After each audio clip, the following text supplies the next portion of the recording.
Não sei se você está precisando de libertação nessa noite. Libertação de você mesmo, da sua descrença de que alguma coisa pode mudar. Eu não sei se você tem uma causa impossível nessa noite, que você já lidou com ela há tanto tempo e agora ela está impossível aos seus olhos, né? Eu queria, se você precisa dessa oração, vou pedir para você permanecer de pé, os demais podem assentar, e eu vou orar por você, para que essa causa impossível, para que essa libertação que você precisa, seja do que for, aconteça sobre a sua vida em nome de Jesus. Senhor, nós estamos aqui nessa noite, reconhecendo que quem o Senhor liberta será liberto, Pai. Tem muita gente precisando dessa libertação, Senhor, do medo, da aflição, Senhor. Senhor, tem causas impossíveis aqui aos nossos olhos. Nós não podemos fazer nada, nós estamos vencidos.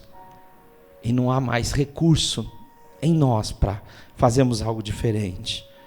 Mas nessa noite nós pedimos que o Senhor entre com o impossível na família que está em frangalhos, nas causas financeiras, na falta de esperança, na solidão, nas dores, Senhor Deus, tantas. Eu te peço por pessoas que estão aqui sentadas nessa noite ou de pé, estão com dor agora. Liberta em nome de Jesus, Pai. Liberta em nome de Jesus, Senhor.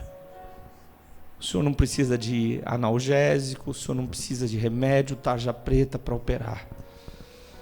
Eu te peço que hoje à noite, gente seja liberta aqui. Que gente levante do seu assento, da sua cama, da sua história, movidos pela graça do Senhor Jesus. Em nome de Jesus. Amém. Amém. Aleluia. Bendito seja Deus.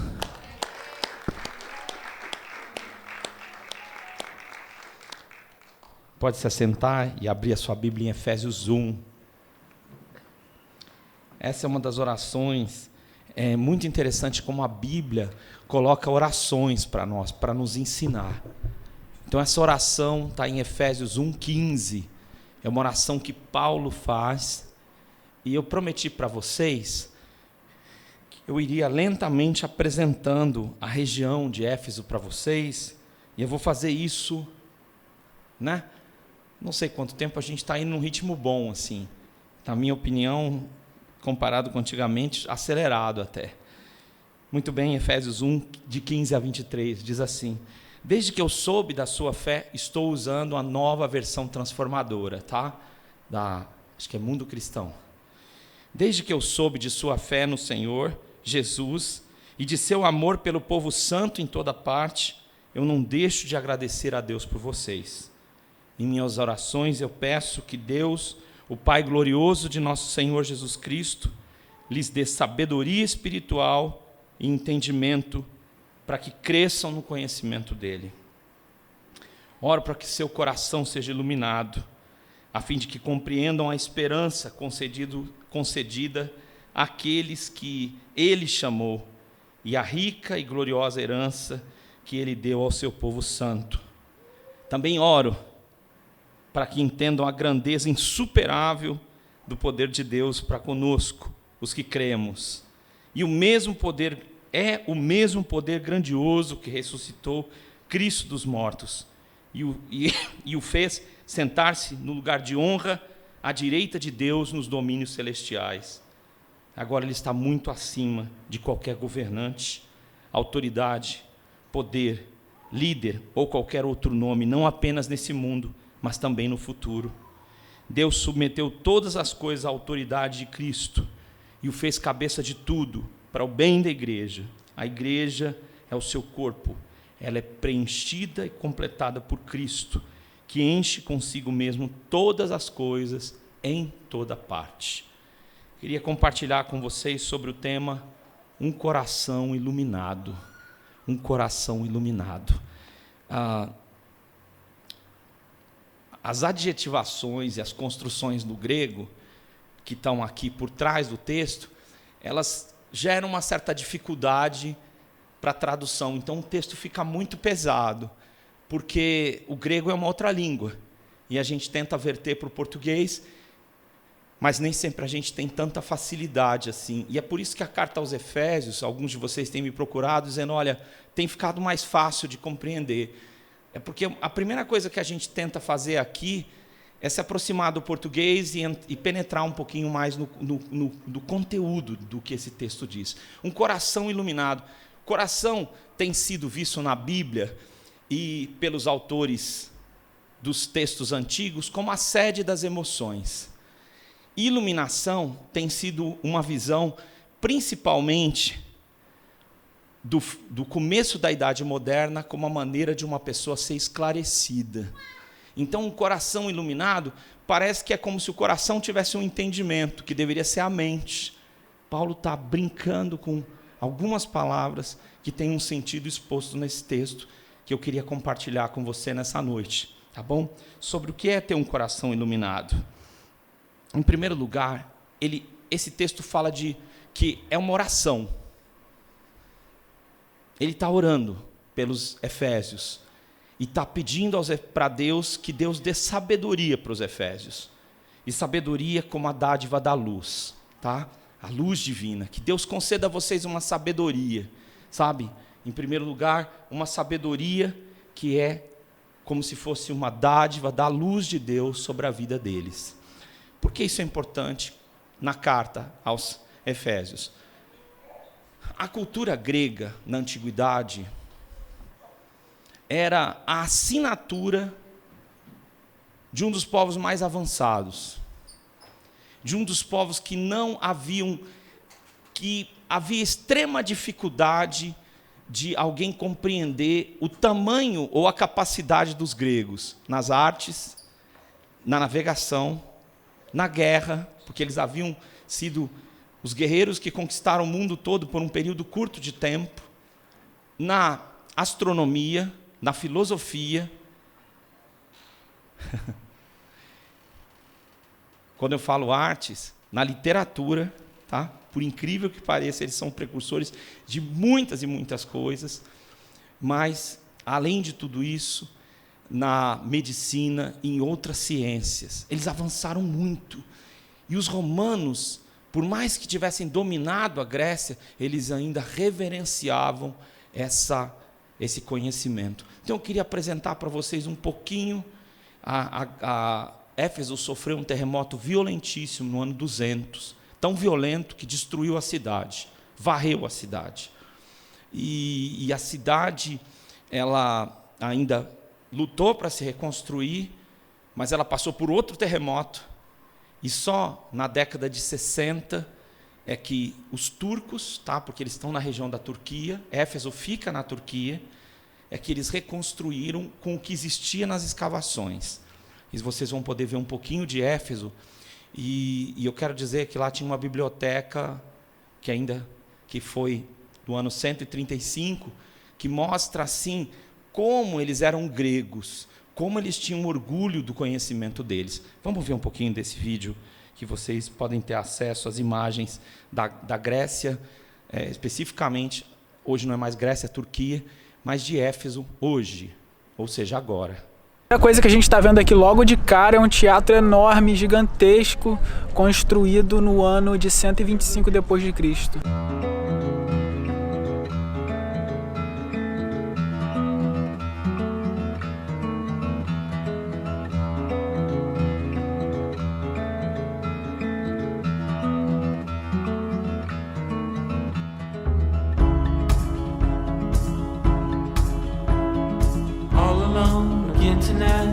Seem to forget about yourself, wondering how it could go so wrong, but you didn't call for help. But let me tell you about the trees and the seas, how it's all connected. The flowers and the birds and bees, the northern lights, yeah, we're all affected. A maioria das coisas aqui são datadas do século II a.C. e vão até o século II depois de Cristo, pelo menos a maior parte. E grande parte do que está aqui hoje foi destruído por um terremoto, lá pelo século I e II. Refizeram tudo agora em 1900 e alguma coisa. Então, muito do que está aqui ainda está para ser reconstruído. A gente vê muita peça assim espalhada, mas está tudo muito legal, muito perfeito, impressionante. Watching, pray, pray, pray. I'm breathing in.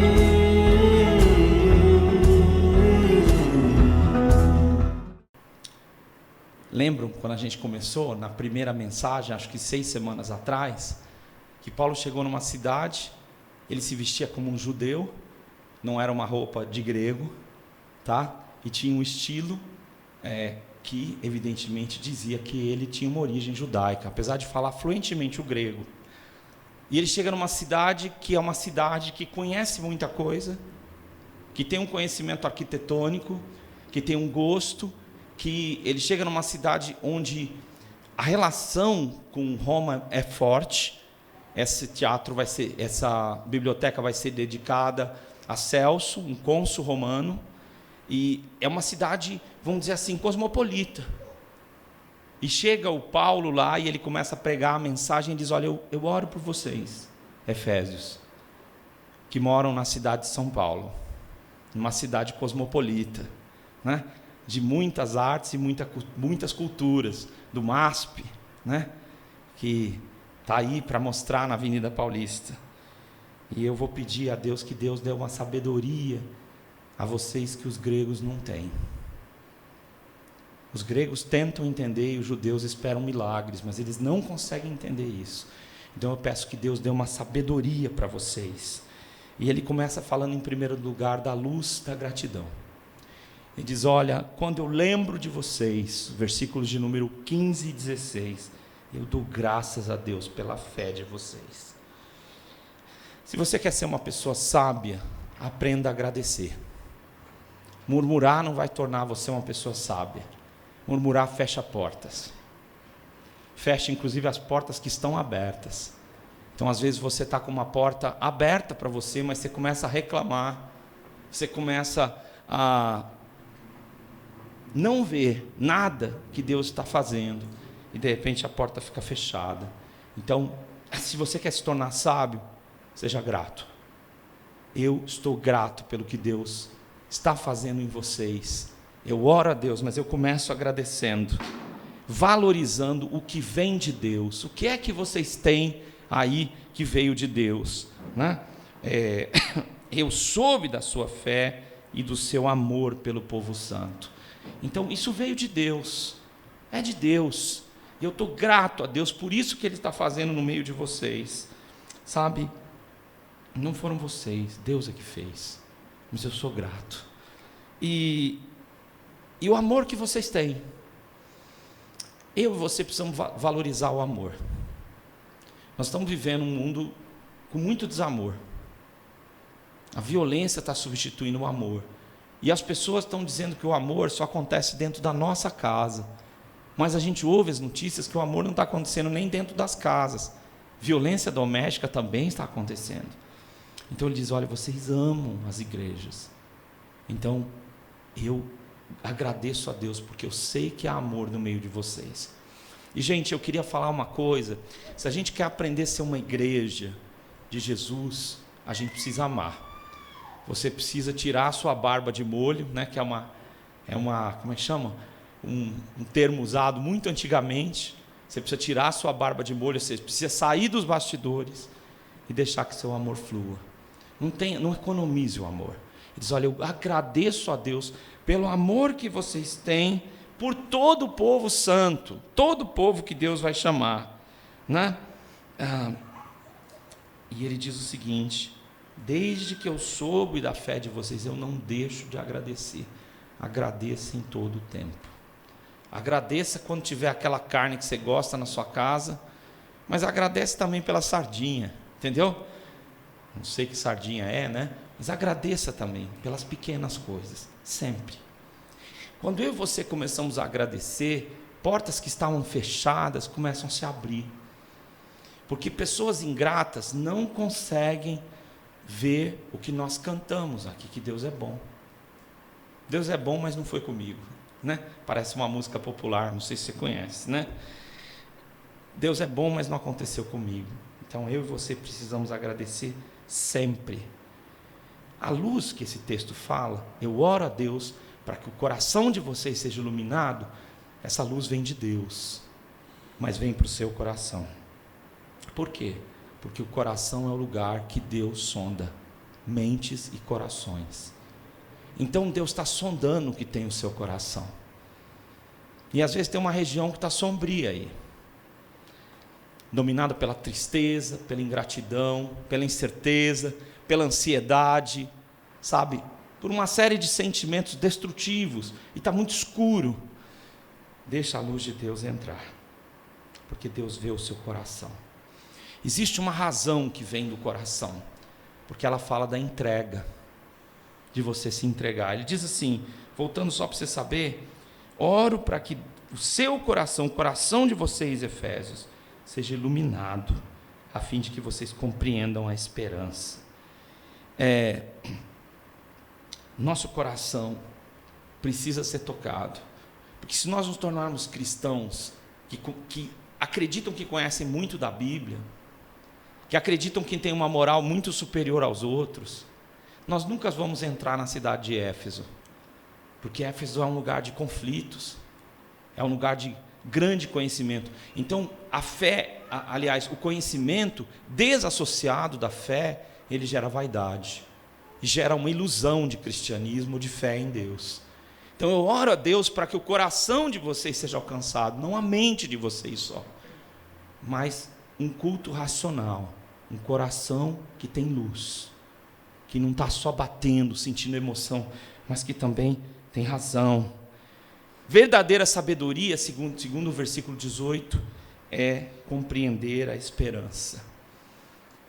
O que esse texto diz é muito forte para nós, gente. Porque Deus diz o seguinte: você quer ser sábio? Você quer ser iluminado por Deus? Você tem que ter esperança. Não, mas como assim? Você e eu precisamos de esperança. Qual que é a diferença que eu e você podemos fazer nesse mundo? Você e eu temos que ter esperança. E quando eu e você não temos esperança, mesmo, a gente está desesperançoso, a gente precisa de luz, a gente precisa assumir que o nosso coração está escuro, está em trevas. Diz, eu oro a Deus para que Ele ilumine o coração de vocês, para que vocês compreendam a esperança, porque a esperança está aí, e vocês precisam deixar que ela acenda de novo, que você volte a esperar, que você tenha uma boa esperança. Um pai da fé, que nós devemos sempre olhar para ele, é Abraão. Abraão ficava esperando um filho com a sua esposa Sarai, que depois virou Sara, e ele perdia a esperança e voltava a ter esperança.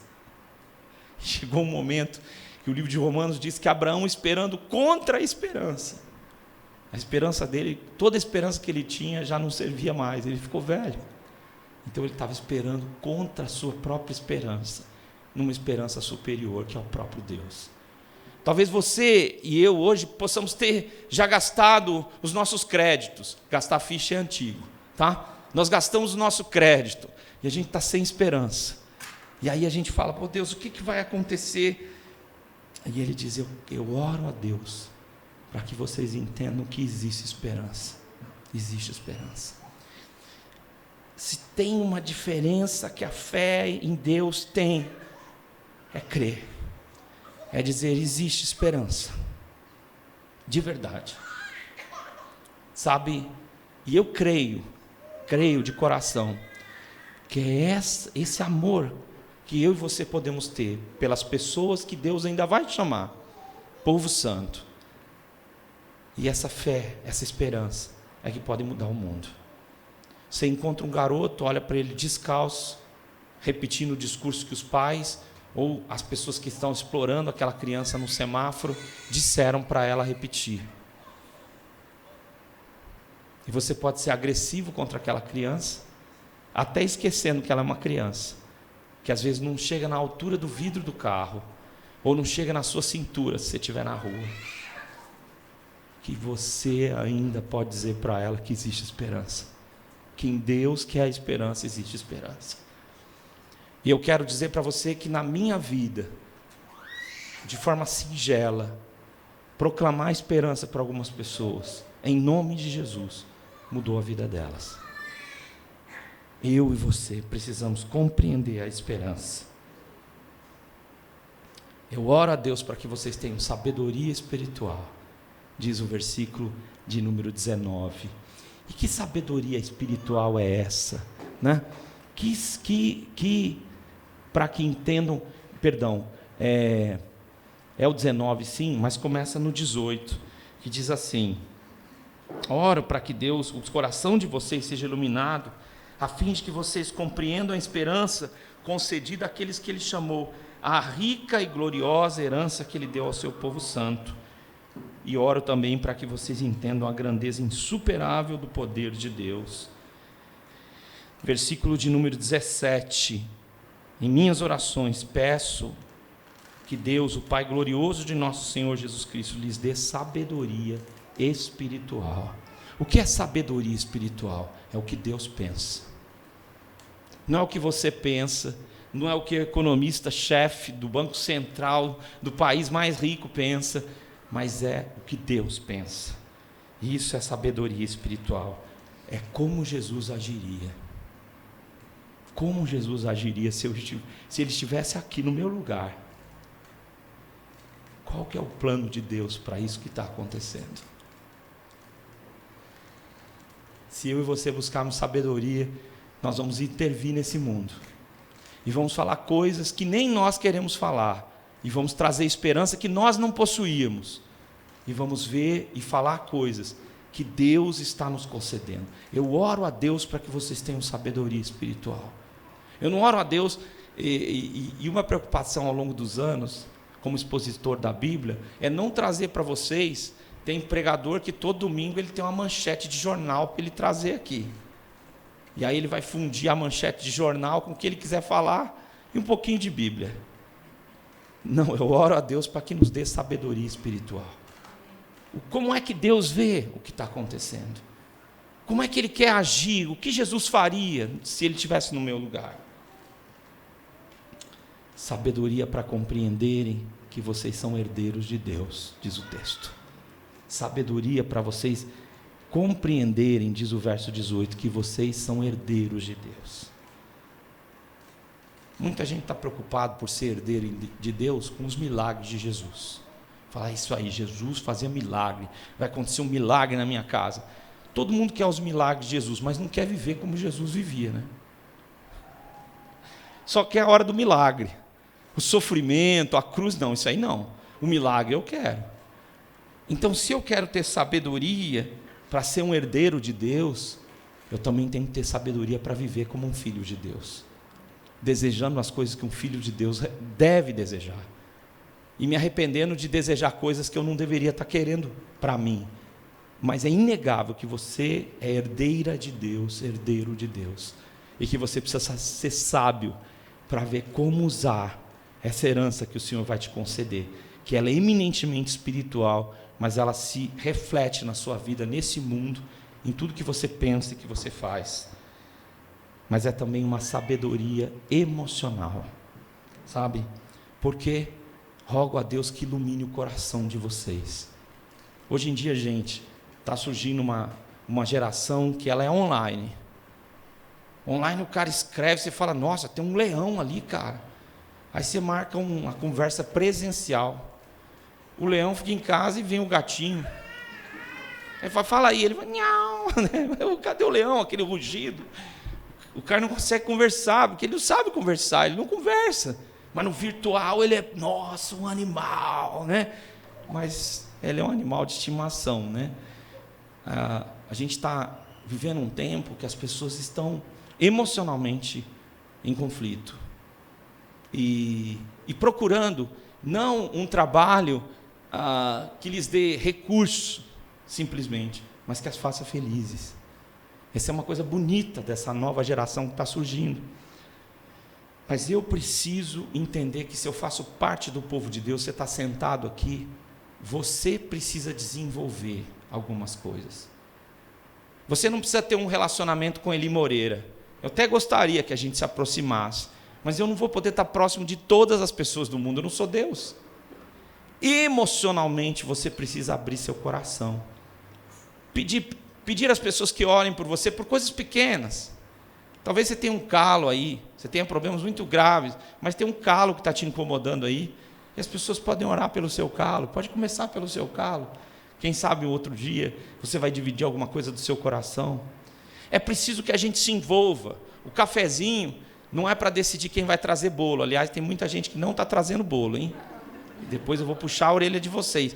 E se você não trouxe nenhum bolo, eu estou falando com você nessa noite. É preciso que a gente se envolva emocionalmente pelas causas das pessoas que estão perto da gente.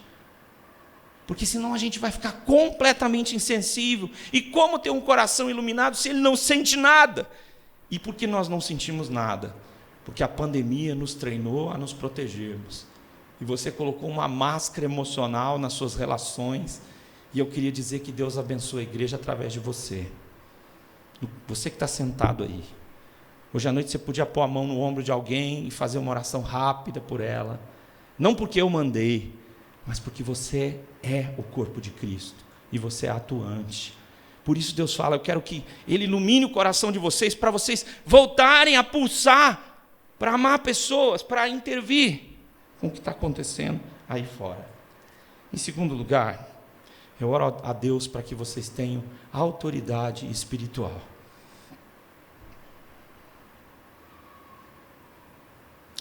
Para que vocês conheçam, o grego, eles usam superlativos tão superlativos, que fica difícil no português você achar, seja dois superlativos, ou seja, olha, é uma coisa gigante, a grandeza insuperável, é uma tradução, eu gostei da tradução, mas são dois superlativos no grego, difícil de ser batido.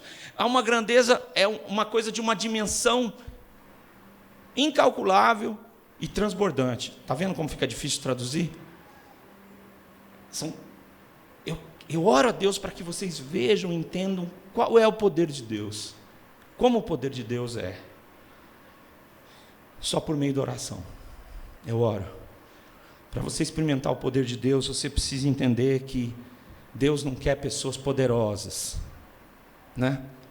Era o que Satanás ousou ser, poderoso. Deus quer formar pessoas que sirvam a sua causa, sabe? Servos não são poderosos, né? Alguém diz assim, servo, tem até uma tradução que gosta de colocar toda vez a palavra servo, ela coloca escravo do lado.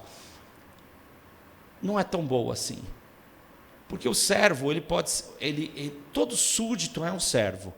Alguns não tinham liberdade e outros sabem que eles não são donos da terra, nem são donos da sua própria vida, mas que o imperador é dono de todas estas coisas. E eles ainda são servos, nesse sentido. Quando alguém falar assim, hoje à noite virá o grande servo de Deus, significa que o cara deve ser um servo grandão, né?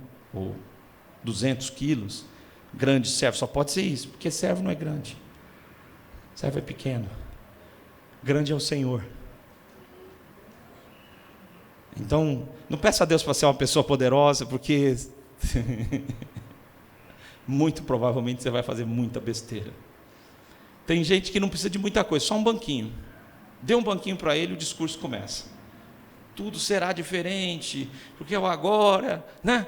É isso. Deus é poderoso. Eu e você somos servos de Deus. Contudo, Deus nos chamou para ter autoridade. E Ele disse uma coisa muito interessante para os discípulos. Ele foi orar no Monte da Transfiguração com Pedro, Tiago e João. E os outros 9 discípulos ficaram lá embaixo.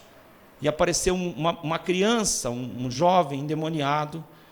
E Jesus disse, ele está assim, qual é a situação desse menino? Ele diz, olha, o demônio o pega e tenta afogá-lo e lançá-lo no fogo. Eu pedi aos teus discípulos que o expulsassem, mas eles não puderam.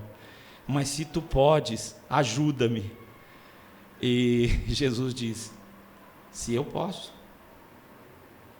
E aí o homem ajoelhou-se e começou a chorar. e disse: eu creio, ajuda-me na minha falta de fé. E aí começou a multidão adora milagre, viu, gente? A hora do milagre. Aí começou a juntar a multidão, Jesus viu a multidão, então ele ordenou ao demônio que saísse. E imediatamente, aquele demônio deixou o menino. Chegou em casa, os discípulos foram perguntar: por que nós não podemos expulsá-lo? Porque eles já haviam feito isso outras vezes. Ele diz: essa casta, ou esse tipo de demônio, só com jejum e oração. Precisa estar... Não pensa que eu sou autoridade aqui e vai acontecer alguma coisa. Não, não vai acontecer. Por quê? O que é autoridade? O que significa? Representar quem tem todo o poder. Você não tem todo o poder, mas você representa quem tem todo o poder. E para representar, você precisa representar dignamente. Tem que representar de uma forma que o nome de Deus seja honrado, não o seu nome seja honrado. Eu e você, quando representamos a autoridade de Deus, Jesus diz: peçam em nome de Jesus, peçam em meu nome, eu vou conceder.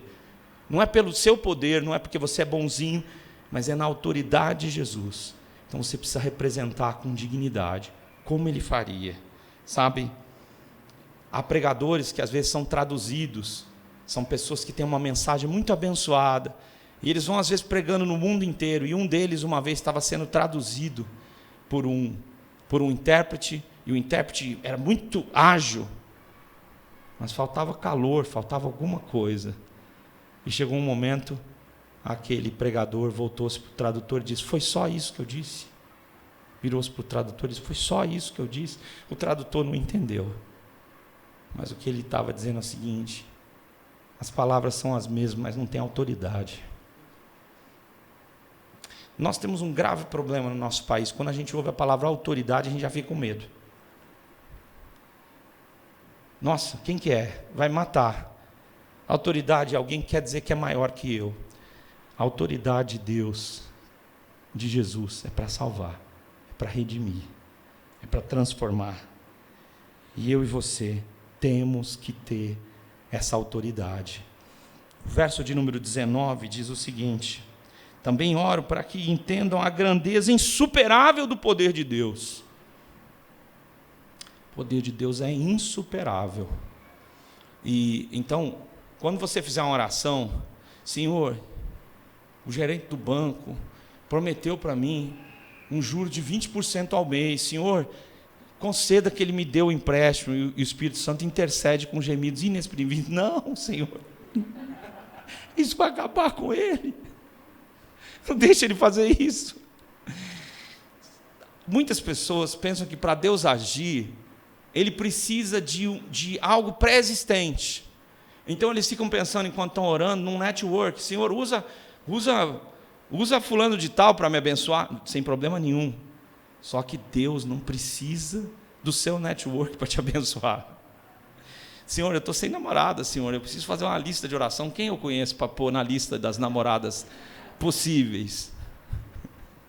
Deus não precisa do seu conhecimento para definir a maneira como ele vai abençoar. O poder dele não pode ser superado, não pode ser conquistado, não pode ser convencido, é insuperável. Eu oro a Deus para que eles compreendam o que é ter autoridade. E a autoridade, esse supremo poder, foi aquele que ressuscitou Jesus dos mortos. Essa autoridade, ela tem um objetivo sempre: ressuscitar pessoas. Ele não diz para o morto assim: não, você ainda vai ficar bom. Não, ele diz: não, você está morto, mas Jesus vai ressuscitar você. Não é assim: não, você está bom. Não é aquela profecia positiva, né? Hoje tem muito. Quem não quer profetizar que a pessoa vai engravidar, vai ficar rica? Quem que não quer profecia? Mas quando você lê o Velho Testamento, é só morte, guerra. É isso que os profetas dizem. Esses profetas sumiram hoje. Seu cabelo vai crescer, sua barba vai engrandecer. Tudo que as pessoas querem profetizar é a coisa boa. E a coisa difícil? E aquela que traz arrependimento? Que é o que os profetas faziam. Sumiu. Não tente manipular a Deus. Esse poder de Deus ressuscita gente morta. Quando alguém disser para você: eu estou morto, não há empecilho para Deus agir. Se você vem nesse culto aqui hoje com uma causa impossível, uma causa que você vem arrastando, que você não sabe resolver, talvez ela seja impossível para você, mas Deus pode ressuscitar a sua causa morta. Talvez não seja o seu network, talvez não seja um empréstimo de 20% ao mês, né, de juro, talvez não seja isso que o Senhor vai fazer, mas o Senhor pode, e o poder de Deus é insuperável, insuperável. Enquanto hoje em dia nós estamos ouvindo uma mensagem de um Deus dependente. Deus vai ficar apegado com você com essa promessa, Ele te deve. Não deve não, não deve nada. Tudo que você tem é dele, Ele não deve nada a você, nada.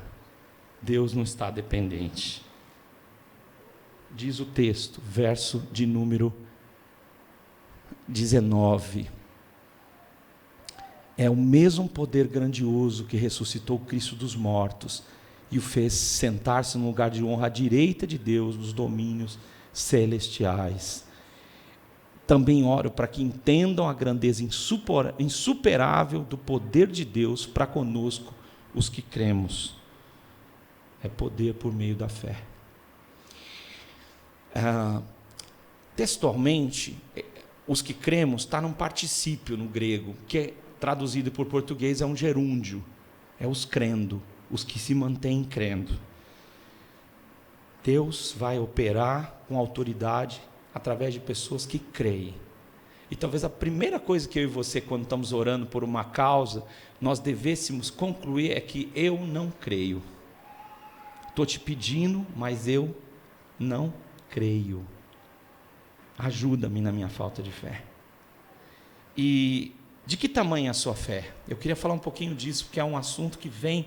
Se eu tivesse que falar das perguntas ao longo do ministério, essa seria uma delas, tá? Se você tiver uma fé do tamanho de um grão de mostarda, você vai poder mover montanhas. Então, por que você não move montanhas? A pessoa conclui, logo, minha fé é menor que um grão de mostarda. Na Bíblia não fala sobre fé celular, molecular, atômica. Eu não sei dizer para vocês, eu sei que a gente tem um sanduíche de pastrame, ainda tem, aí no Sacro, e tem umas sementinhas de mostarda, que é o molho do chefe lá. E aí eu comecei a comer mostarda, né? Grãozinho de mostarda, olha lá quem come mais que eu, está lá sorrindo lá no fundo, né? E brincando com ele aqui. Cara, é menor que a cabeça de um alfinete. Tá? Menor.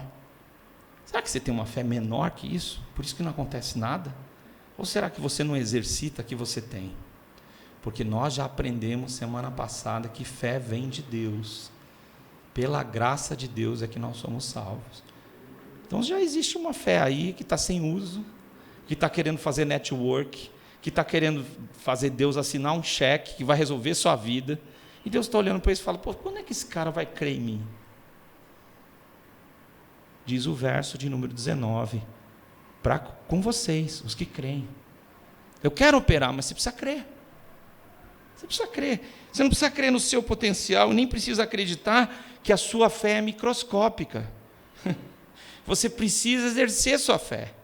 Você precisa confiar que eu é que faço. Gente, quando você começa a andar com pessoas que exercem fé, elas estão vivendo um milagre permanente. Mas não é porque elas são melhores que você. É porque elas estão no gerúndio, elas estão crendo. Elas estão dependendo do que o Senhor vai fazer, e o Senhor vai fazer. Vai fazer. Creia nisso. Poder para conosco.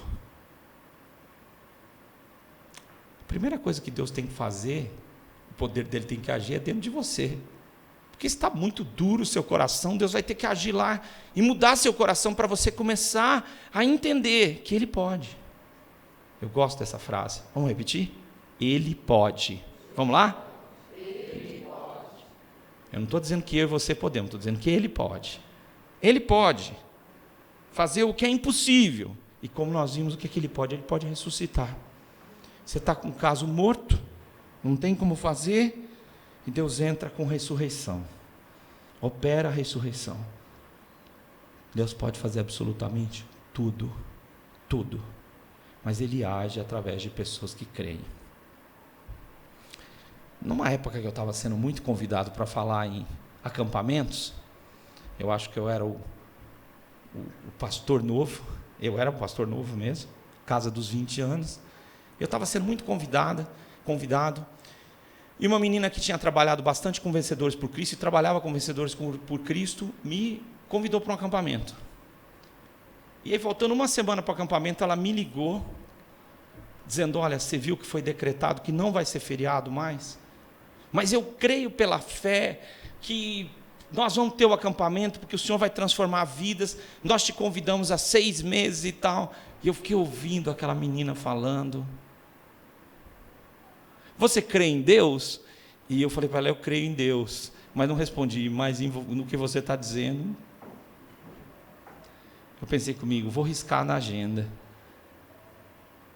Mas ao mesmo tempo, a confiança daquela moça era tão grande, que eu não só fiquei pensando naquele dia, mas estou falando disso até hoje. O que aconteceu foi que alguns dias antes do acampamento, o feriado foi decretado novamente, de forma nacional, pelo presidente que disse que não ia ser feriado. E eu não posso dizer para você o que aconteceu, mas eu tenho certeza que aquela moça... E ela ligou para mim depois, quando mudou e era feriado de novo, e ela chorava tanto. E de verdade eu não podia participar de nada, porque eu não estava crendo como ela. Eu estava com a minha agenda fria. É feriado, eu vou. Não é feriado, eu não vou. Eu tenho tantos acampamentos, eu tenho tantos compromissos, eu vou, eu não vou. Mas para ela não era só isso. E quando o feriado se decretou, eu falei: Senhor, o Senhor tem um plano que essa menina já consegue ver, e eu não. Então, Senhor, eu quero ser usado por Ti. Eu quero fazer parte disso. Eu quero crer. Eu quero experimentar o que o Senhor quer fazer. Não continue numa igreja onde você simplesmente respeita o seu líder espiritual, mas você nunca vai ser esse líder, porque você não tem autoridade. Quando a gente se defronta com demônios, não é o seu poder que vai libertar alguém, mas é o poder de Jesus de ressuscitar pessoas através de você. Em terceiro lugar, o que já é um estilo fora do que vocês viram. Sempre tem só o segundo lugar, aqui acabou, né? Mas hoje tem o terceiro lugar. Jesus Cristo é o centro da igreja. Queria falar para você que ainda, mesmo estando aqui, é um sem igreja, tá? Ou que não está convicto de pertencer a uma igreja. Existem muitos problemas que fazem as pessoas ficarem sem igreja. E uma das coisas não é necessariamente os problemas que elas viveram. É o problema do homem pós-moderno de pertencer a algo. Você faz parte do clube do livro, até pegar os livros que te interessam. Agora só tem livro ruim, você não faz parte mais. Você faz parte dos colecionadores de selo, até pegar o selo que você queria depois, você não quer mais fazer parte. Nós não conseguimos mais, o homem pós-moderno, pertencer a nada. Então ele mantém uma distância dos seus próprios interesses. Existem abusos espirituais, religiosos. Existem pessoas nas igrejas que estão abusando da autoridade que elas têm, fazendo com que os fiéis façam coisas para seguir a visão deles, que nem necessariamente não há uma visão espiritual. E as pessoas, quando entram e passam por esse abuso, elas não confiam mais em ninguém. Há também a hierarquia religiosa. Tem igreja que tem uma escalada profissional, né? Você chega, você vai ser o ajudante A para passar ajudante B, a C, para isso e tal. Então tem uma hierarquia enorme para você servir. E você fica cansado dessa hierarquia e não consegue mais acreditar nem ter esperança. O texto diz que Jesus é o cabeça da igreja. O texto diz que existe uma igreja, e nós falamos disso, uma igreja invisível, composta por todos os que creem, e essa igreja é a igreja de Jesus. Não quer dizer que a igreja visível não seja a igreja de Jesus, mas quer dizer que a igreja de Jesus, nenhum ser humano é capaz de ver na sua plenitude. E o texto diz que Jesus, verso de número 21, ele está muito acima, mais um superlativo no texto, tá? Põe para o alto, de qualquer governante, autoridade, poder, líder ou qualquer outro nome, não apenas nesse mundo, mas nos mundos que haverão de vir. Jesus está acima. Jesus é a autoridade da sua igreja. Jesus não assina palhaçadas espirituais, não assina abuso espiritual, não assina enganos, não assina amaldiçoar pessoas que não seguem a visão de um líder. Jesus não age assim. Jesus está acima. Ele é o cabeça da igreja. Tá bom? E ele não falha. Houve um momento na minha vida, algumas décadas atrás, que eu deixei de acreditar na igreja. Eu ainda não era um pastor, mas não acreditava mais que Deus estava na igreja. Eu falei, se isso aqui é a igreja, Deus não pode ter nada a ver com isso. E se Deus tiver alguma coisa com isso, logo Ele não é Deus. E nós entramos num conflito muito sério, eu e Deus. Um conflito sério para mim, porque para Deus eu sou um inseto e Deus é Deus. E eu aprendi uma grande lição. Que Deus, Jesus, apesar de ser o cabeça da igreja, Ele não é um ser humano. Ele não comete os erros dos seres humanos. E Ele não assina esses erros. Apesar de agir em homens como eu e você, e mulheres, cobertos de erros. Ele é a autoridade, Ele deu sua vida para salvar a igreja. Não tem ninguém que seja autoridade acima de Jesus. Em nenhuma esfera, humana, espiritual, nenhuma esfera, ninguém tem mais autoridade que Jesus, diz o texto. E Jesus é o exemplo de autoridade, porque Ele se entregou, se humilhou, e agora está exaltado nas alturas, no lugar de maior honra no universo. E o seu amor continua sendo infinito, por mim e por você. Jesus é o cabeça da igreja, toda igreja, todos os que creem estão ligados a Ele. E Ele sendo o cabeça, Ele tem sensibilidade para reconhecer seu sofrimento. Ele comanda a sua igreja, Ele orienta você a abençoar pessoas, e Ele é capaz de se condoer das nossas dores. O verso de 23 diz que a igreja é o seu corpo, tá?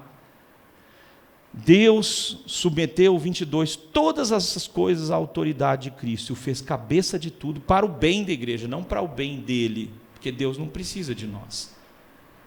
E a igreja é o seu corpo, e ela é preenchida completamente por Cristo, que enche a igreja dele mesmo, em tudo e em toda parte. O que você pensa da igreja de Deus? Desvalorizar a igreja de Deus. E eu fico vendo algumas eleições passadas, a igreja era a igreja dos evangélicos, muitos deles eram a favor do PT. E agora algumas dessas igrejas que diziam que Jesus estava com o PT, agora Jesus deixou o PT e foi para o Bolsonaro agora. O Espírito de Jesus está no Bolsonaro. Por isso que o Bolsonaro só fala coisa santa, né? A boquinha limpa e tal. Assim como o Lula também não tem problema nenhum.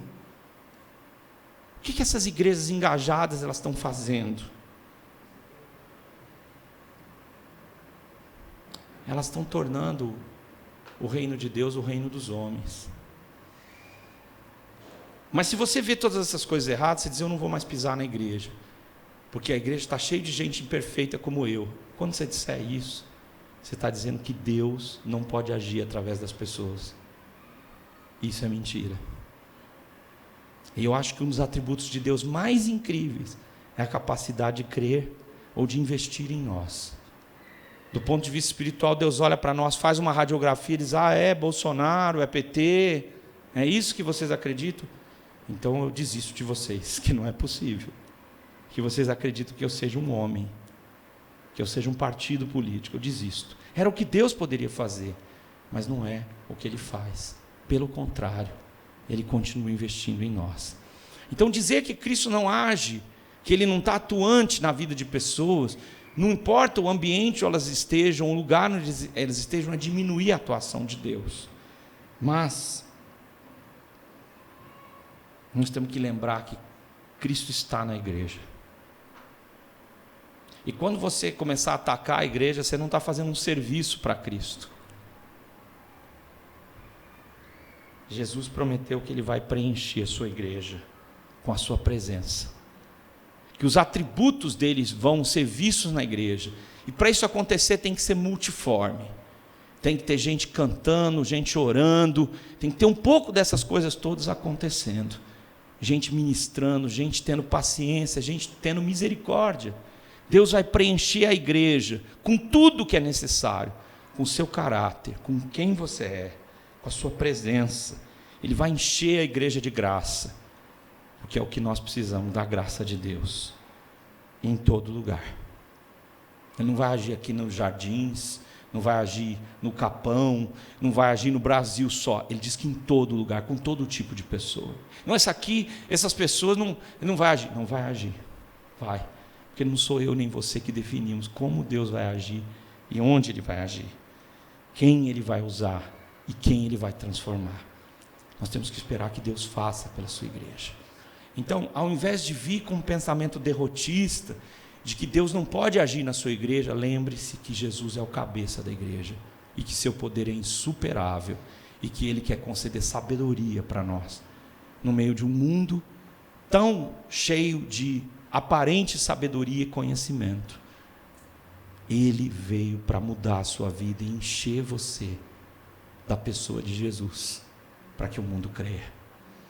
E eu e você precisamos crer, precisamos ser do gerúndio dos que estão crendo, para que isso aconteça comigo, para que eu tenha essa experiência, para que eu tenha autoridade espiritual. Queria falar para vocês, gente, que há muitos cristãos com autoridade espiritual, não têm às vezes conhecimento, nem são metidos, mas eles oram por cura e são curados, eles oram por transformação e são transformados, eles proclamam o nome de Jesus com o pequeno conhecimento que eles têm. Muitas dessas pessoas estão vivendo com autoridade, porque o poder de Jesus tem espaço na vida deles. Queria te convidar essa semana a fazer uma coisa simples: dizer menos não para Deus, tirar um pouco das suas atribuições humanas de soberania e dividir com Deus. Falar com Ele: Deus, eu não posso, eu estou mancando, eu estou com as costas doendo, eu estou com a minha vida estilhaçada, estraçalhada, eu estou querendo tocar para frente, mas eu não estou conseguindo. Queria falar para quem vai acompanhar essa mensagem na internet: o Senhor visite o seu coração aí, que você possa vê-lo atuar na sua vida, e que você não diga: não vai acontecer, não pode, porque realmente, por mim e por você, não vai acontecer, e nós não podemos. Mas o poder de Deus é insuperável, a sabedoria de Deus traz luz para as nossas vidas. Jesus é o cabeça da igreja, lembrem-se disso. Deus abençoe vocês. Nessa terça-feira, nós temos uma oração às 7 da manhã até 7h40, e depois a gente tem um cafezinho aqui. O cafezinho é garantido, pode vir que vai ter café. O acompanhamento, vai acontecer alguma coisa, venha com fé, tá bom? Venha com fé aí, mas acima de tudo, venha para a gente tomar um tempo em oração com o Senhor, se você pode, tá? Então, entradinha aqui da lateral, da Franca mesmo, em nome de Jesus eu vou estar aqui. Eu quero convidar você para estar conosco nesse tempo de oração, é muito especial. Por que nós estamos fazendo uma vez por mês? Porque eu estou querendo ver vocês aparecerem, né? Ah, não poderia ter à noite, você vai vir? Não, se você propuser um horário, você vem, a gente conversa, tá bom? Que Deus abençoe sua vida. Vamos nos colocar de pé, em nome de Jesus aqui agora.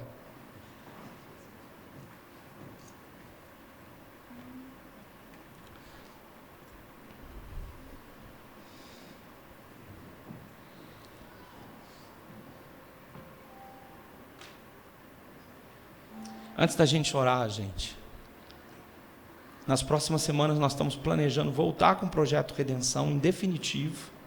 Não é em junho ainda, nas próximas semanas. Estamos planejando coral, em definitivo, orquestra, nossos trabalhos de misericórdia, redenção na rua, redenção nos hospitais. Eu queria que você, quando orasse pela sua igreja, a igreja de Jesus, pedisse a Deus que Ele nos concedesse essa graça. Fazemos isso. Você pode contribuir, você pode contribuir com o seu tempo, com a sua oração, com a sua disponibilidade em servir.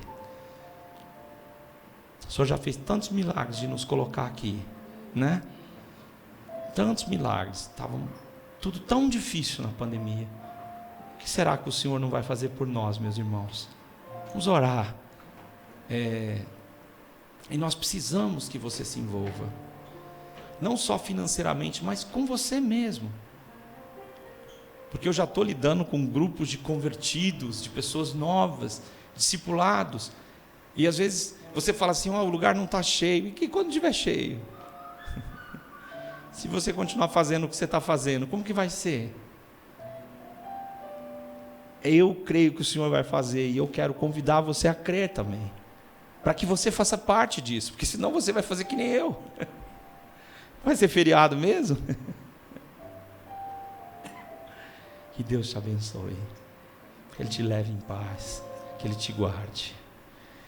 Senhor, nessa noite nós nos expomos à Tua graça, e precisamos, Senhor, que a Tua graça e o Teu poder operem em nós. Senhor, que o Senhor nos dê sabedoria, que o Senhor nos conceda autoridade em nome de Jesus. Que o Senhor seja o cabeça da nossa vida, Pai. E que o Senhor nos leve, Senhor Deus, diante de pessoas que estão sofrendo. Quero pedir especialmente pela família da Alice, que partiu, Senhor Deus, nesse fim de semana. Que o Senhor visite os corações que sofrem, que o Senhor visite a Tua igreja, e que o Senhor nos despeça em paz hoje, nos dando um coração iluminado, para ver o que o Senhor está fazendo, Pai. Mas acima de tudo, que essa fé e essa operação seja para conosco, Pai, em nome de Jesus. E agora que a graça do Senhor Jesus, o amor eterno de Deus o Pai e as consolações do Espírito Santo levem vocês a viver uma vida plena ao lado do Senhor da igreja, seu cabeça, hoje e para todo sempre. Amém. Fique em paz. Deus te abençoe. Em nome de Jesus.